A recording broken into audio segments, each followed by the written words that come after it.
All right, mathletes, how are we doing today? We're going to take a look at Super FRQ number 6, Part J. Now, for this video, let's see, we've got our piecewise function here that's composed of our semicircle and the 6 line segments from -10 to 10, including our endpoints, and the function g is defined to be this integral. G of x equals the integral from 4 to x of f of t dt. For part J, we want the equation of the tangent line at 2g at x equals 8, and actually instead of g, that should be a k. So let's take a look and see kind of what we have to do to play around with this. Now, if this is k, we're going to need, k of x is defined to be this function, so we're going to need two things to write the equation of our tangent line. We're going to need a point, of course, and we're going to need our slope. So those are going to be the two things that we have to find. The first thing we know is that our x value is 8, so we're good there. We don't know the y value yet, and we don't know our slope. So let's kind of start to put this together. It would be in this form, y minus some y value that we don't know yet equals the slope we don't know, and then x minus 8. So that's going to be the general form that my equation of my tangent line is going to take. So now let's find some values. So the first thing that we want to do is actually to find the y value, we would just simply plug in 8, right? So we'd have k of 8, and k of 8 is going to be g of 8 over 5 times 8. We know 5 times 8, that's just 40. All right, so that's the denominator on that. Now the numerator, g of 8, so my function is defined to be g, I don't know why that did that. So g of 8 is going to be the integral from 1 to 8 of f of t dt. Now, when I look at this, or no, the lower limit's 4. Sorry about that.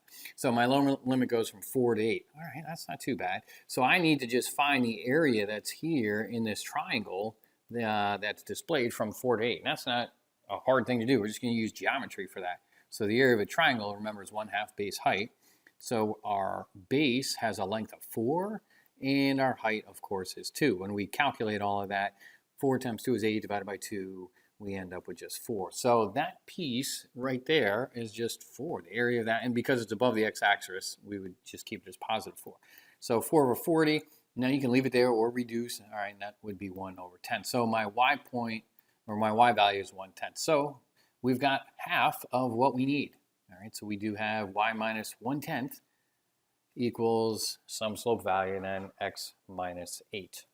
Now to determine the slope, we're going to have to take the derivative of our k of x function. So that's going to be k prime of x. So that is how we'll start this. Now we're going to have to use the quotient rule since we have a fraction g of x over 5x. So low d high, so the low is 5x. The derivative of the high part is just g prime of x. Minus, so low d high minus high d low. So the high piece is g of x. And then the derivative of 5x, of course, is just 5. Some people might write it there, or because that's just an integer, it might be a little bit easier for you to write it in the front. Either way, it's up to you. Over the bottom squared, so 5x, that quantity squared. All right, so that's my generic slope formula. Now, what I'm going to do next, of course, is plug in 8. Now, be really careful here. Don't make a linkage error by just going right next to it and start plugging in 8, because that would be incorrect and you get dinged on that. So be sure you don't do that. You want to make sure your notation you're writing is good. So on the line below that, because usually you would get a 0.4 correctly coming up with a slope equation or what the slope is. Here we then evaluate our slope formula at 8. So anywhere there's an x, we're just going to plug in an 8. So 5 times 8. And then g prime of 8 minus 5 times, and then g of 8. So all that's in the numerator. And then the denominator, I'm going to do this part in my head. 8 times 5 is 40, so I'm going to leave that as 40, and the denominator squared. And if you want to write 1600, that's cool too. Now we've got to get after and find out not only g prime of 8, but g of 8, what those values are. So when we do that, so let's first take a look at g of 8. We did that actually in the first part. We already computed g of 8 because g of 8 is just our integral that we found, and which happened to be the area from 4 to 8. So we're already good there, and we know that that part is 4. So this part right here, that we know already is 4. So the numerous, let's kind of start to clean this up. So 5 times 4, so that part is going to be 20. That part's going to be 20.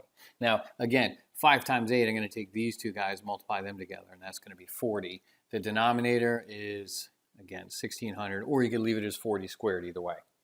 Now, this g prime of 8, so now what I have to do is find g prime of 8. So let's kind of go through that part. So g prime of 8, let me just switch colors up here. So g prime of 8 is going to be, well, first, let's kind of take a look at what our original function would be. Since g of x was our integral, so let me move this piece over here. So since g of x was our integral, then that means g prime of x is just going to take us right back to, oops, not the integral, we're going with that, to the original function, which is just f of x. So if I want g prime of 8, what I need to do is just figure out what f of 8 is, or what my y value is when my x value is 8. So I just got to look at the graph. So when I go to 8, right here, what's my y value? Oh, check it out. Big old 0. All right, well, that's going to make that really nice. So I'm going to have 40 times 0, so that whole piece is actually going to go away. So if we clean this up a little bit, I'm going to end up with, let's see, we can get rid of the zeros. So you could actually leave it, and this is what I would suggest to do on the AP exam, because that's gone. So you'd have negative 2 over 160. Now, if you reduce that, of course, you'd end up with negative 1 over 80. Either one of those values would work when you go to substitute and plug that into your slope equation. So we've got our point as 8 and 1/10, and our slope, we just found that to be negative 1 over 80. So negative 1 over 80. So you could leave that in that format like that. Right? That's fine. That's perfectly okay. Try not to simplify it. If you do, you're looking at it potentially messing something up to throw away that point, and nobody wants to do that. Now, another version of this, of course, is a Taylor form, where if you move the 1/10 over, you'd have 1/10, and then still everything else would be the same, minus 1 over 80, and then times our quantity, x minus 8. So either one of those would be fine on the AP exam. Again, no need to simplify and keep going. As long as your answer puts those two pieces in there, you're good to go. And usually you get 1 point for getting the correct xy value, and then the other point for the correct slope. So make sure you do that correctly, and you should be good to go on this type of problem. All right, thanks for watching. You guys have a great day. Peace out.